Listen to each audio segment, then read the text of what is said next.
sightings, sounds, and shadows. The John Hoover Inn has been at the crossroads in Evans Mills for nearly 2 centuries. Though it's had many owners over the years, all of them have had stories of unusual activities that have taken place at the inn. Oh yeah, you heard a lot of stories from the locals, and of course when we came in, we had our own little things going on. Once we figured out what was going on, we pretty much just said, okay, we know you're here, so if you want to play with us, go ahead and play, and we'll just play back. Right. And we just left it at that. As far as seeing any spirits, any movement, I've never seen it. I don't know if you have or not. I've never really seen anything. It was mostly electrical problems that we were experiencing. And that came in the form of lights being turned on, switches being turned off when neither one of us were near them. And it happened time and time again. Yes, I was bartending one evening, and the girls had a couple purses on the back bar, and we were serving drinks, and all of a sudden the purse just moved from the back bar right out at us, and we were not standing there, so we kind of looked at each other like, what was that? It was one Sunday afternoon. I was here to have a couple of drinks with my friends, and down at the other end of the bar, right near that cooler, and I was looking into the cooler as I was drinking my beer, and I see this figure appear. There's a female dressed in black. And I go, geez, that's weird. Just move around just looking, seemed to be looking at me, and I started talking to her, and I tried to tell her, don't be afraid or anything. I'd like to try to help you out if I could. And as soon as I said that, it disappeared. And the hair on the back of my neck stood up, and I said, that's that. And I got down the other end of the bar.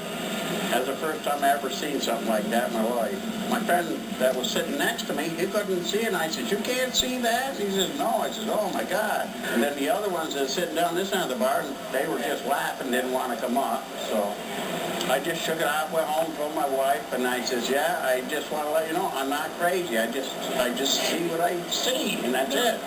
Old historic places that have been populated, areas definitely seem to have a higher, rate of being haunted. In 2003, what was happening then is Stephanie Comini had been waxing the floor in the dance room, and she remembered what time she left that night because it was daylight savings time, so she had to set the clock back. So she remembers leaving, I think it was around 2 or 3 in the morning, and there was no one else there with her at all. So she closed up, locked up the business. The next day, some of the tenants that were renting rooms upstairs asked her what time she left, because at 5:30 in the morning, they heard people partying down in the bar area, which was also where the dance area was, and they heard glasses, clanging, and the sound of business going on down there.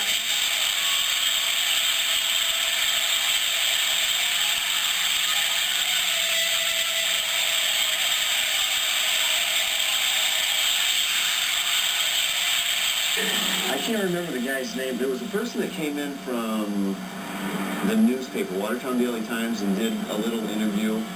And while he was there, and this was after he was done interviewing people that were talking, there was a stick rack on the wall, and something they got talking about ghosts or something, and all of a sudden, 1 or 2 of the sticks that were in the rack just went flying onto the floor. It happened right after he said something about a certain ghost, and those sticks flew right on the floor. Bang. And he turned around, and he never said anything again. And it's always very interesting on a day-to-day basis or evening, because they always have something to say, or if they've seen something, and it just keeps the conversation going, and keeps everybody going. Like, some people are very scared. They don't want to go down cellar. They don't want to move too far from anywhere. Some are just that. Some are just stories. Yeah. So, it's hard to pick apart the truth from the story. We've had a couple of experiences, I guess, that through the years that we've owned it, but nothing that's been hostile. I mean, it's all friendly and it's all in fun, so we just kind of chalk it up and just shrug it off. Laugh.